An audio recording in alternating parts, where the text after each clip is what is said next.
Hello, class. Today we're going to start by taking notes on A Soldier for the Crown, which is the next text that we're going to read. This is a short story by Charles Johnson, and the essential question that we're going to be looking at is how do we gain our freedom?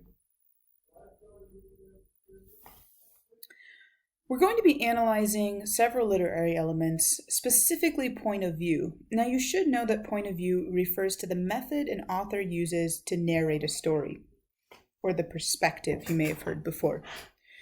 First person point of view is where the narrator is a character in the story and plot events are experienced from the narrator's limited perspective. So what do we mean by that? If you look at the image, this person is telling the story, and we only know what that person knows and thinks. We don't know what another character might think.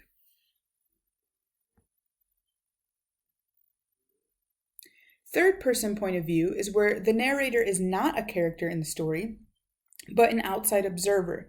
So this is somebody that oftentimes knows everything that's going on. Think of something like, let's say, God is the narrator of our story, right? He knows everything that's going to happen. This is what a third person point of view is most of the time.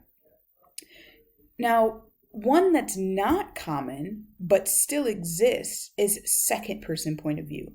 Now, second person point of view is where the narrator addresses someone using the pronoun you. So they're referring to this person as you, but that could mean multiple things. It could mean another character in the story, it can mean you, etc.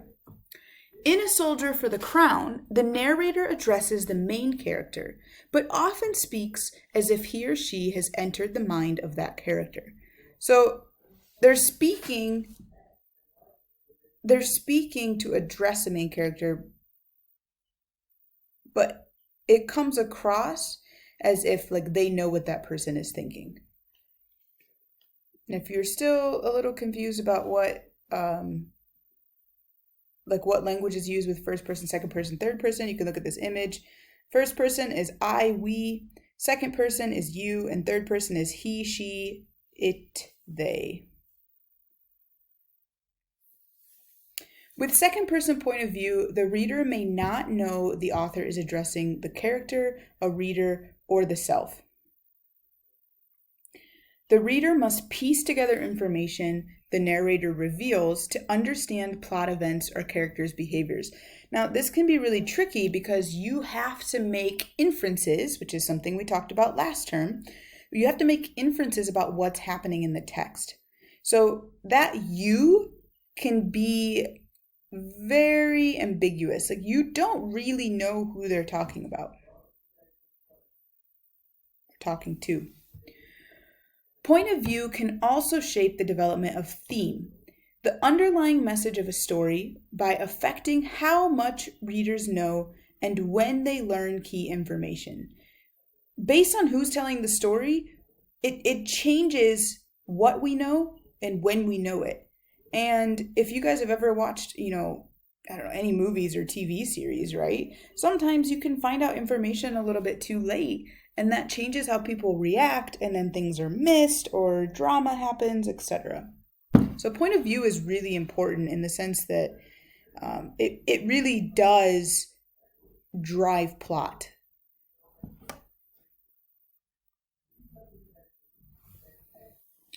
Now, we're going to analyze and evaluate plot in this text as well. Plot is the sequence of events in a literary work. Charles Johnson uses literary elements to develop the events surrounding the main character, a gambler named Alexander Freeman, in A Soldier for the Crown. So he uses various methods to develop his main character and drive what's happening, to drive the plot. I did put on the right a typical plot diagram. Although this is very simplistic, they can be more complex.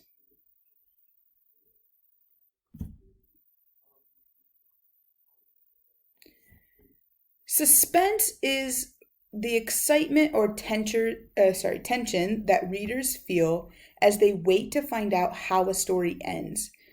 Think of like a scary movie where you know something's going to happen, but you don't know what. And so you're like on the edge of your seat. You're ready for it, right?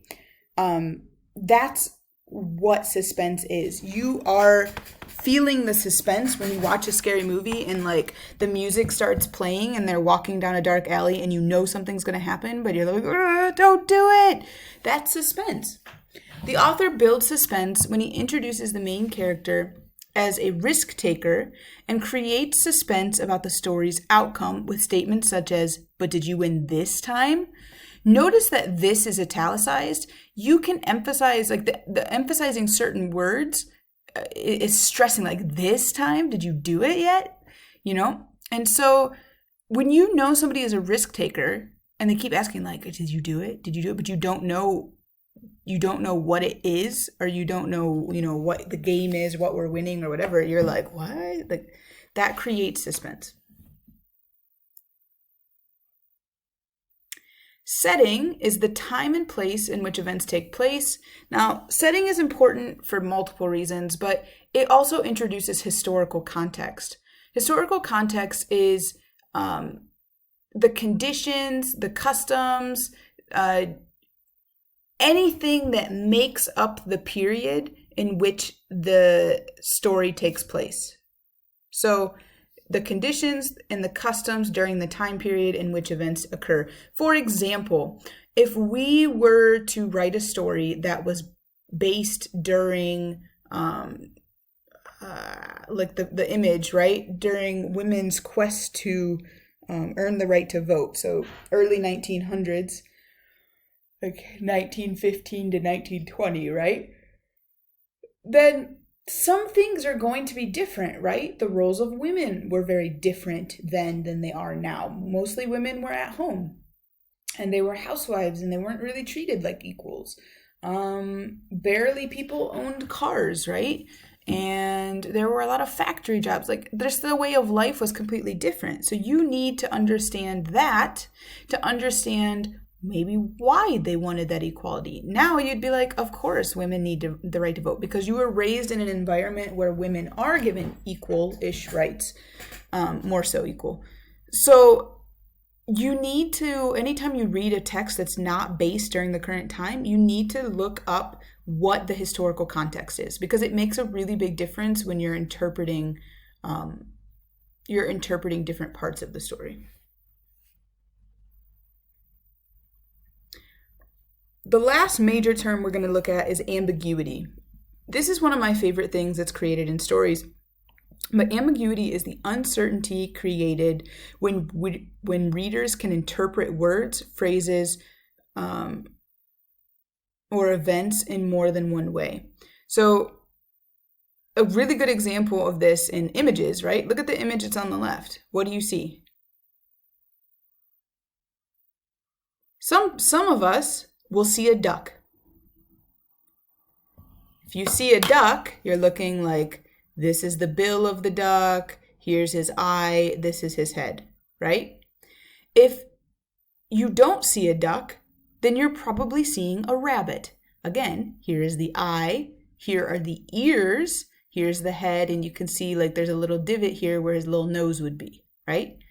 So you can look at this in more than one way, and both of you are correct. So when this is created in a story, that means you don't really know how something turned out. You don't know, like I've read books where I don't know if the main character died at the end or not. Like it's very, very ambiguous. It's very, very out in the open. You don't know. So the author builds the story by forcing the reader to put together clues of the character's situation. So they don't openly tell you this thing happened. They insinuate something and they force you to connect the dots. A really good example of this that you will be familiar with in theory is Shutter Island. So those of you that have seen Shutter Island, you know that you go through this whole movie, the way that it's made, thinking one thing, and in fact, that's not true, right? It's a psychological thriller. And I'm not going to ruin the movie for you if you haven't seen it. But another example is one of my favorite books, A Turn of the Screw. It's a novella, actually.